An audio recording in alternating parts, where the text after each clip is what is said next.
আরে দরজাটা লাগিয়ে দাও। জলদি করো রকি, আমার স্বামী এসে যাবে। আমি তোমার স্বামী ননি।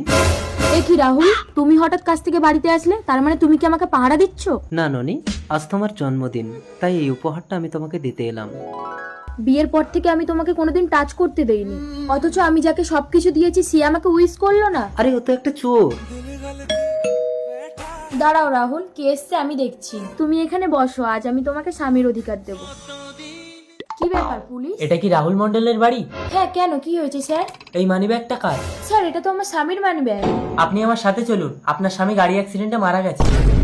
দাঁড়ান, গাড়ির চাকায় পিষিয়ে গেছে, মুখ চেনা যাচ্ছে না, বডি আইডেন্টিফাই করতে হবে, তাড়াতাড়ি আসুন। রাহুল তো ঘরে গয়া।